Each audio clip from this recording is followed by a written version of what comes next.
ഒരു മേക്കപ്പ് ആർട്ടിസ്റ്റിന് അവരുടെ vanity full പെട്ടെന്നൊരു ദിവസം നഷ്ടപ്പെട്ടിട്ടുണ്ടെങ്കിൽ എങ്ങനെയുണ്ടാവും? ഭയങ്കര പെയിൻഫുള്ളായിരിക്കും. ഒരു ബ്രൈഡൽ മേക്കപ്പ് ആർട്ടിസ്റ്റും അങ്ങനെ വരാതിരിക്കട്ടെ കേട്ടോ. ബുക്കിങ്സ് എടുത്ത എല്ലാ ബ്രൈഡ്സിൻ്റെ അടുത്തും ക്യാൻസലേഷൻ നമ്മൾ ഇൻഫോം ചെയ്യേണ്ടി വരും. അതായത് നമ്മൾ ഒരുപാട് ആഗ്രഹിച്ച വർക്ക്സ് ആയിരിക്കും നമുക്ക് വേണ്ടാന്ന് വെക്കേണ്ടി വരുന്നത്. പിന്നീട് ഞാനൊരു ബ്രൈഡൽ കോൺടെസ്റ്റിൽ പങ്കെടുക്കാനൊക്കെ പ്ലാൻ ചെയ്ത് സെറ്റ് ചെയ്ത് വെച്ചിരിക്കുമ്പോഴാണ് ഈ ആക്സിഡൻറ്റ് ഉണ്ടായത്. ഒരു 1 വീക്ക് മുമ്പാണ് കേട്ടോ ഈ ബ്രൈഡൽ കോൺടെസ്റ്റിനേക്കാളും ഇങ്ങനെ ഒരു ആക്സിഡൻറ്റ് ഉണ്ടായത്. ഫുൾ വാനിറ്റി പോയത്. പക്ഷേ 2-3 ഡേയ്സിൽ ഒരു വാനിറ്റി സെറ്റ് ചെയ്ത് അതിന് കുറേ ലിമിറ്റേഷൻസ് ഉണ്ടായിരുന്നു. നമുക്ക് കുറേ പ്രൊഡക്ട്സ് ഒന്നും അവൈലബിൾ അല്ല, ഷെയ്ഡ്സ് അവൈലബിൾ അല്ല.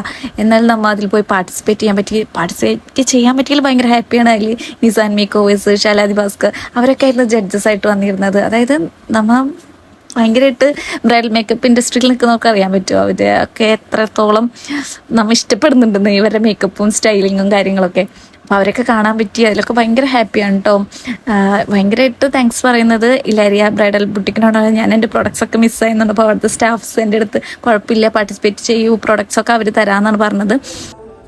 നമുക്ക് 30 കണ്ടസ്റ്റൻസ് ആണ് ഉണ്ടായിരുന്നത്. അതിൽ നിന്ന് നമുക്ക് 4 പേർക്ക് സ്പെഷ്യൽ ജൂറി അവാർഡ് ഉണ്ടായിരുന്നു. അതിൽ നമുക്ക് സ്പെഷ്യൽ ജൂറി അവാർഡ് കിട്ടി. ഫസ്റ്റ്, സെക്കൻഡ്, തേർഡൊക്കെ വേറെ കുട്ടികൾക്കാണ് കിട്ടിയത്. പക്ഷെ നല്ല ഭംഗിയുള്ള ബ്രൈഡ്സ് ആയിരുന്നു കേട്ടോ. എല്ലാവരും നല്ല ഭംഗിയായിരുന്നു കാണാനായിട്ട്.